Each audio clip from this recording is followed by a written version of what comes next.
Hi hello నమస్తే, నేను మీ kit. Welcome to 100 TV. అధికార పక్ష నాయకులు ప్రతిపక్ష నాయకుల మీద దాడులు చేస్తున్నారు, కేసులు పెడుతున్నారు, అరెస్టులు చేస్తున్నారు. ఈరోజు బిఎస్ఆర్ పార్టీ నాయకులు ఆరోపిస్తున్నారు. రీసెంట్ గా మనం చూసుకుంటే కేటీఆర్ గారిని కూడా అరెస్ట్ చేయడం జరిగింది. విచక్షణ రహితంగా వాళ్ళు ఆయన్ని ఎత్తుకొని వెళ్ళడం అనే ఫుటేజెస్ కూడా మనం చూసాం. సో దీని గురించి మనతో స్పందించేందుకు ఆ, తెలంగాణ పిసిసి కార్యదర్శి కోట్ల శ్రీనివాసరావు గారు మనతో ఉన్నారు. ఆయనతో మాట్లాడదాం. నమస్తే సార్. కేటీఆర్ గారిని ఎందుకు అరెస్ట్ చేశారంట సార్? ఇప్పుడు చర్చ జరగాలి శాసనసభలో. గౌరవ ముఖ్యమంత్రి రేవంత్ రెడ్డి గారు పదే పదే ఒక మాట చెప్తారు, ఎప్పుడైనా ప్రతిపక్ష నాయకులకు ఎక్కువ సమయం ఇవ్వని చెప్తారు.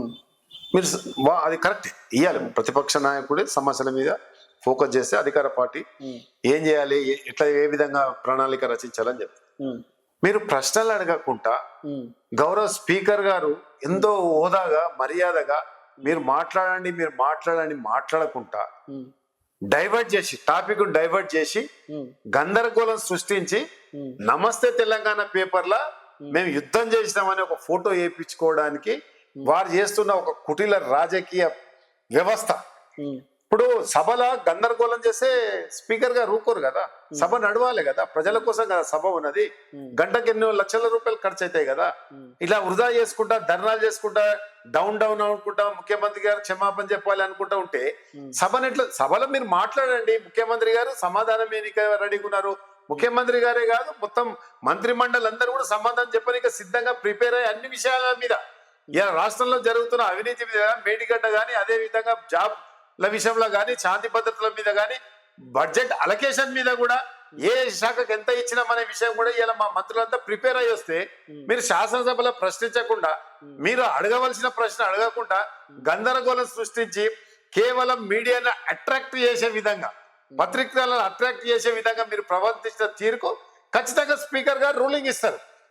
రూలింగ్ ఇచ్చినప్పుడు మార్షల్స్ వస్తారు, తీసుకపోయిన ప్రక్రియలో మోసుకపోతారు. ఇంటే ఇనని లేకపోతే లేదని అది మొత్తం ఎట్లుంటదంటే జ్యుడిషియల్ పవర్ స్పీకర్ గారు ఆధీనంలో ఉంటుంది. శాసనసభ ప్రాంగణం కూడా మొత్తం ఎలాంటి అవాంఛనీయ సంఘటన జరగకుండా పోలీసు వాళ్ళు తీసుకుపోతారు. దానికి పెద్ద బాధపడవలసిన అవసరం లేదు. అదే నిజంగా బాధపడవలసి వస్తే మా ముఖ్యమంత్రి గారు పిసిసి ప్రెసిడెంట్ ఉన్నప్పుడు కొడంగల్లో వాళ్ళ ఇంట్లో కుటుంబ సభ్యులతో పండుకున్న టైంలో వచ్చి దర్వాజాలు ఎరుగొట్టి తీసుకుపోయిన సంగతి వారు మర్చిపోకూడదు. ఈ సందర్భంగా ఆ రోజు కేసీఆర్ గారు ముఖ్యమంత్రి ఉన్నారు, ఒక పార్లమెంట్ సభ్యుడు, ఒక పిసిసి ప్రెసిడెంట్ ఆ విధంగా చేయొచ్చా? మరి అంటే ఆ రోజు ఆ విధంగా చేసేదని ఈ రోజు అట్లని కాదు, అది తప్పే. ఆ రోజు చేసిన కేసీఆర్ గారు తప్పే, ఇలా కేటీఆర్ గారు చేస్తున్నది కూడా తప్పే. ఇద్దరిని నేను తప్పు పడుతున్నా. ఎందుకు తప్పు పడుతున్నా? మీరు ఆ రోజు రేవంత్ రెడ్డి గారిని మార్నింగ్ అవర్స్ వచ్చి బహిరంగంగా అంటే ఓపెన్ గా మీరు తీసుకుపోయి విచారించేదండి. కానీ అర్ధరాత్రి తలుపులు కలవడి చరిత్ర మర్చిపోయిరా?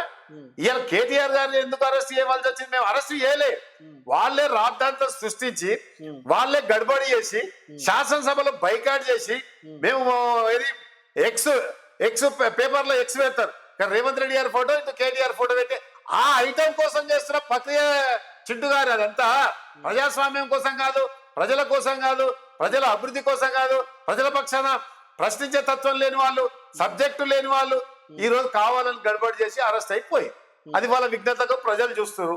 వీళ్ళు అసమర్థులు అని చెప్పేసి కాంగ్రెస్ పార్టీని గెలిపించి 60 సీట్లు ఇచ్చారు. ఈ రోజు మా దగ్గర దాదాపు 70 ఎమ్మెల్యేల మంది ఉన్నారు. వీళ్ళు ఇట్లనే చేస్తే రేపు ఈ ప్రతిపక్ష హోదా కూడా దక్కదు. కనీసం 5-6 మంది గెలిచే పరిస్థితిలో లేరు. శాసనసభ ఎన్నికల్లో చెంప చెల్లుమన్నారు, అదే విధంగా పార్లమెంట్ ఎన్నికల్లో గుండు సున్నా పెట్టారు. పార్లమెంట్ లో ఒక ఎంపీని కూడా శాసనసభ పార్లమెంటు దర్వాజం దాకేనే లేదు రాష్ట్ర ప్రజలు. అసలు రాష్ట్ర ప్రజలు సాయుధ పోరాటం చేసిన నేల, అదే విధంగా మరి తెలంగాణ పోరాటం చేసిన నేల.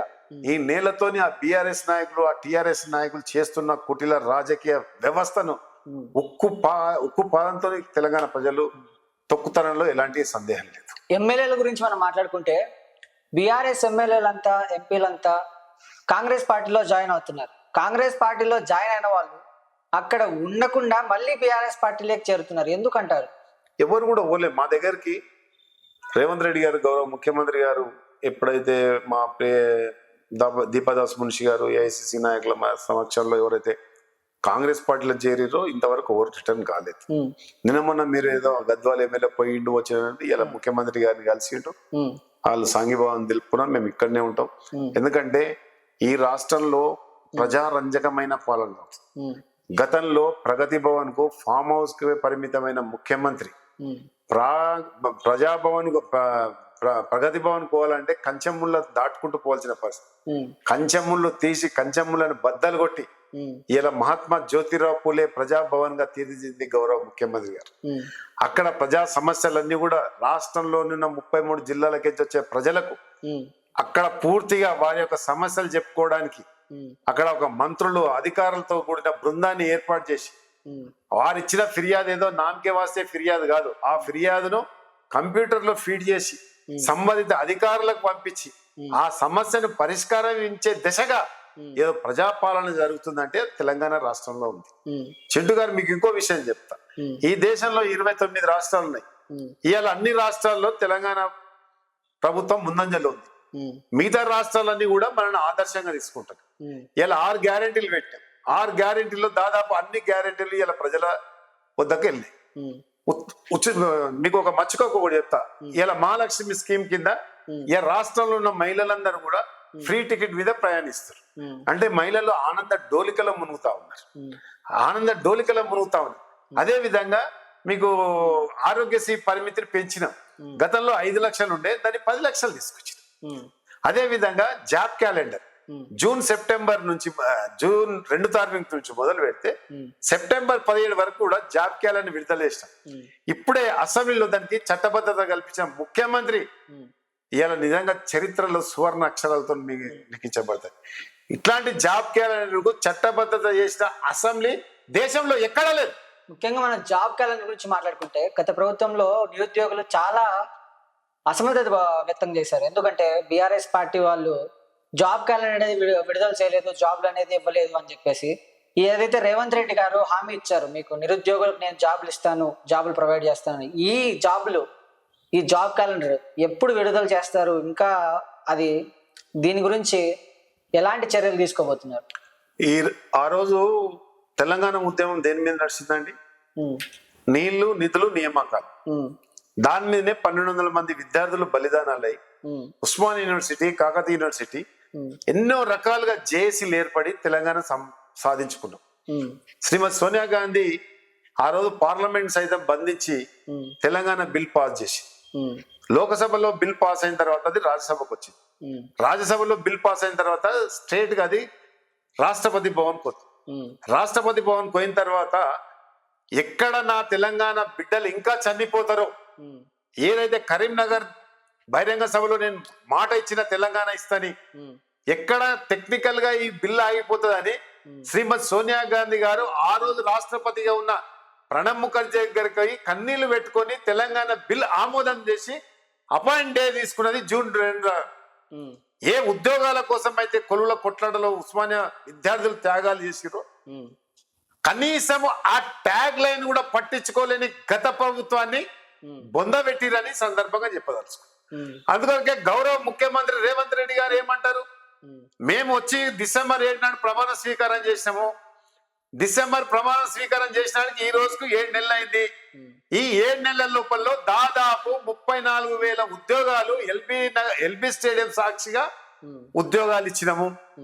ఆ రోజు అవినీతిమయమైన టిఆర్ఎస్ ప్రభుత్వంలో టిఎస్పిసిని ప్రక్షాళన చేయమని అప్పటికి ప్రభుత్వాన్ని కోరినాం, గవర్నర్ గారు కోరినాం. ఎన్నోసార్లు టిఎస్పిసి దగ్గర ధర్నా చేసినా కూడా ప్రక్షాళన చేయలేదు. దానివల్ల ఉద్యోగాలు రావాల్సిన ఉద్యోగాలు రాలేదు. ఆ ఉద్యోగాల కోసమే టిఎస్పిసిని ప్రక్షాళన చేసి ఇలా జాబ్ నోటిఫికేషన్ విడుదలైంది. ఈ జాబ్ నోటిఫికేషన్ గ్రూప్ 1 ఆల్రెడీ విడుదలైంది. 34,000 ఉద్యోగాలు ఇచ్చినాము. అదే విధంగా ఇలా శాసనసభలో చట్టభద్రత చేస్తున్నారు. జూన్ 2 నాటి నుంచి మొదలుకొంటే సెప్టెంబర్ 17 లోపల ఈ రాష్ట్రంలో నిరుద్యోగులు అనే వాళ్ళు ఉండొద్దు.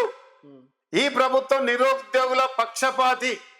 ఏ చదువుకున్న విద్యార్థి కూడా, ఉద్యోగానికి అర్హత ఉన్న ప్రతి విద్యార్థి కూడా జాబ్ ఇచ్చే దిశగా ఇలా చట్టసభలో ఇలా దానికి చట్టబద్ధత కల్పిస్తుంటే గతంలో ఎన్నడూ కూడా నిరుద్యోగుల గురించి ఈరోజు మాట్లాడలేదు. ఈరోజు నిరుద్యోగుల వృత్తి ఇస్తా ఉన్నాం, జాబ్ క్యాలెండర్ ఇస్తా ఉన్నాం, అదే విధంగా ఉద్యోగాలు రిలీజ్ కూడా చేస్తున్నాం.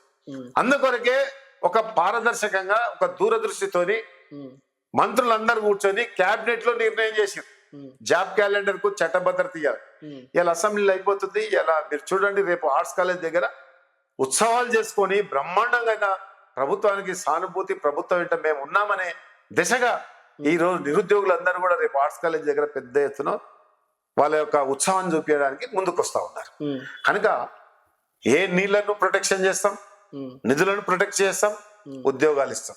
ఇది రేవంత్ రెడ్డి గారి దృష్టిలో ఉన్న ముఖ్యమైన అంశం. గత ప్రభుత్వం లేక ఈ ట్యాగ్ లైన్ తుంగలో తొక్కలే. ట్యాగ్ లైన్ మళ్ళీ తుంగలో తొక్కితే లైవ్ లో తీసుకొచ్చిన ముఖ్యమంత్రి ఎవరంటే రేవంత్ రెడ్డి గారని ఈ సందర్భంగానే చెప్పదలుచుకున్నాను. కనుక ఏ నిరుద్యోగులు కూడా ఈ రోజు గడ్డాలు మీసాలు ఎంచుకొని తిరగవలసిన అవసరం లేదు, ఆత్మహత్యలకు పాల్పడవలసిన అవసరం లేదు. మన ఉద్యోగాలు వస్తాయి. మన ఉద్యోగ జాబ్ క్యాలెండర్ సాక్షాత్తు సరూర్ స్టేడియంలో మన అగ్ర నాయకురాలు ప్రియాంక గాంధీ గారి చేతే యూత్ డిక్లరేషన్ అని చేయించినాం కదా. ఈ రోజు రాష్ట్రంలో వ్యవసాయం చేసుకున్న కూలీలు కానీ వ్యవసాయదారులు కానీ ఎవరైనా ఆత్మహత్య చేసుకుంటారుగా, చేసుకుంటలేరు. ఇలా రైతు బీమా చేశాము, రైతు భరోసా ఇస్తా ఉన్నాము, రైతులకు కావాల్సిన ఎరువులు ఇస్తా ఉన్నాము, రైతులకు కావాల్సిన అన్ని రకాల సదుపాయాలు. ఇది రైతుల ప్రభుత్వం కదా. ఒకనాడు టీఆర్ఎస్ గవర్నమెంట్ లా, తెలుగుదేశం గవర్నమెంట్ లా వ్యవసాయం దండుగ అంటే వ్యవసాయం పండుగ అని చెప్తున్నాం కదా మేము ఇక్కడ కాంగ్రెస్ పార్టీ ప్రభుత్వము. అందుకనికే ఇలా అన్ని వర్గాలు, రైతులు గాని, మహిళలు గాని, విద్యార్థులు గాని, సబండ కులాలు గాని ఈ రోజు బడ్జెట్ లో ప్రతి కులానికి కూడా ఇలా బడ్జెట్ అలొకేషన్ చేసి ఇలా అన్ని ప్రభుత్వాన్ని మెచ్చుకునే దిశగా ఇలా బడ్జెట్ అలొకేషన్ చేసి అన్ని వర్గాలను, కుల వృత్తులను ప్రోత్సహిస్తున్న ప్రభుత్వం ఏదైతే ఉందో అది కాంగ్రెస్ పార్టీ ప్రభుత్వం, రేవంత్ రెడ్డి గారి నాయకత్వాన ఈ రాష్ట్ర ప్రభుత్వం. కనుక ఈ రాష్ట్రంలో సబండ వర్గాలు కూడా ఇలా సుఖశాంతులుగా ఉన్నాయి. అదే విధంగా మీకు ఇంకొకటి చెప్పి నేను ముగిస్తా. ఇలా వరుణదేవుడు కూడా మా పక్షాన ఉన్నాడు. ఇలా జూరాల తీసుకొని, శ్రీశైలం తీసుకొని, నాగార్జున సాగర్ తీసుకొని, డిండి ప్రాజెక్ట్ తీసుకొని, శ్రీరామ్ సాగర్ జలకళతోని ఇలా మరి నిండు కుండలో మరి ఇలా రాష్ట్రం ఉంది. అంటే రైతులు సంక్షేమంగా ఉన్నారు. సుభిక్షమైన పాలన, సుభిక్షమైన పరిపాలన. ఒక రైతు కొడుకే ఇలా ముఖ్యమంత్రి కదా. ఒక చిన్న గ్రామం నుంచి వచ్చిన, కొండారెడ్డిపల్లి నుంచి వచ్చిన రైతు కుటుంబం నుంచి వచ్చిన మా రేవంత్ రెడ్డి గారు తెలంగాణ జీవన శైలి మీద, కుల వృత్తుల మీద పట్టున్న నాయకుడు కాబట్టి అన్ని కులాలకు మద్దతు ఇచ్చి ఈ రోజు మరి రాష్ట్రాన్ని నడిపిస్తారు. ఇంకొక విషయం మీకు చెప్పాలి.